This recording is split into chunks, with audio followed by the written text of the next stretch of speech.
હવે વરુણ સર, આપણે જોઈ રહ્યા છીએ આગળની થીમ પર જવું છે માર્કેટને પણ હવે, કેમ કે બહુ લાંબુ ચાલ્યું યુદ્ધની સ્થિતિ, પહેલાં 1.5 વર્ષનું કન્સોલિડેશન હતું, ઘટાડો હતો, એ બધી ચિંતાઓ.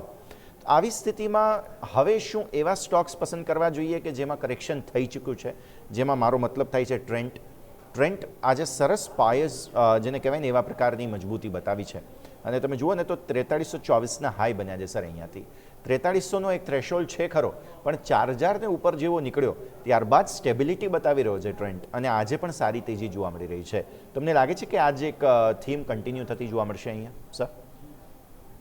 તો ડેફિનેટલી મને એવું લાગે છે યશભાઈ કે જે રીતે ટ્રેન્ડમાં બહુ સારું રિઝલ્ટ પણ આવ્યું હતું માર્કેટ એક્સપેક્ટેશન કરતાં, અને જે ચાર્ટનું સેટઅપ છે, તો અગેન વસ્તુ કેવું થઈ હતી કે એક્સેપ્શનલી સારા પરફોર્મન્સીસના કારણે માર્કેટે એન્ટિસિપેટ કરી લીધું હતું કે એવરી ક્વાર્ટર આટલો ગ્રોથ તો થશે જ.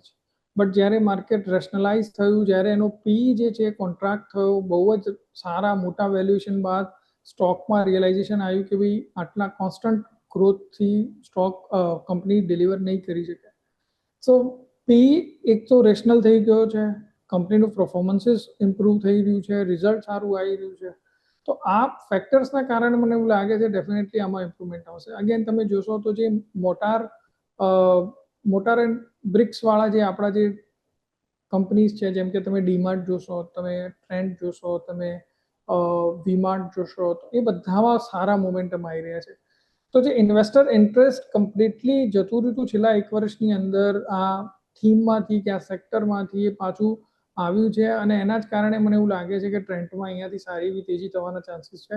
ટેકનિકલ ચાર્ટ ઉપર મને લાગે છે એકાદ વાર માટે જો તમે બાય કરતા હો તો સ્ટોપ લોસ વગર બાય ના કરવું જોઈએ, અને સ્ટોપ લોસ તમારો રહેશે 3800, અને ઉપરમાં મને એવું લાગે છે 5555ના લેવલ આવનારા 6 થી 12 મહિનામાં આવી શકે છે.